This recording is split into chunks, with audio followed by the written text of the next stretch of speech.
اور جب انسان کو تکلیف پہنچتی ہے تو لیٹا اور بیٹھا اور کھڑا ہر حال میں ہمیں پکارتا ہے، پھر جب ہم اس تکلیف کو اس سے دور کر دیتے ہیں تو بے لحاظ ہو جاتا اور اس طرح گزر جاتا ہے کہ گویا کسی تکلیف پہنچنے پر ہمیں کبھی پکارا ہی نہ تھا۔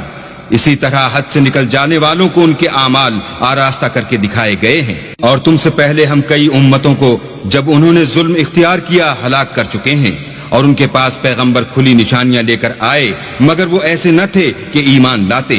ہم گناہ گاروں کو اسی طرح بدلہ دیا کرتے ہیں۔ پھر ہم نے ان کے بعد تم لوگوں کو ملک میں خلیفہ بنایا تاکہ دیکھیں کہ تم کیسے کام کرتے ہو، اور جب ان کو ہماری آیتیں پڑھ کر سنائی جاتی ہیں تو جن لوگوں کو ہم سے ملنے کی امید نہیں وہ کہتے ہیں کہ یا تو اس کے سوا کوئی اور قرآن بنا لاؤ یا اس کو بدل دو۔ کہہ دو کہ مجھ کو اختیار نہیں ہے کہ اسے اپنی طرف سے بدل دوں، میں تو اسی حکم کا تابع ہوں جو میری طرف آتا ہے۔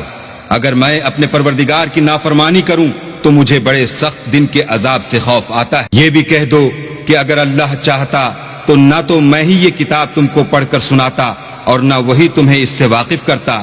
میں اس سے پہلے تم میں ایک عمر رہا ہوں اور کبھی ایک کلمہ بھی اس طرح کا نہیں کہا، بھلا تم سمجھتے نہیں؟ تو اس سے بڑھ کر ظالم کون ہوگا جو اللہ پر جھوٹ افترا کرے اور اس کی آیتوں کو جھٹلائے؟ بے شک گناہ گار فلاح نہیں پائیں گے۔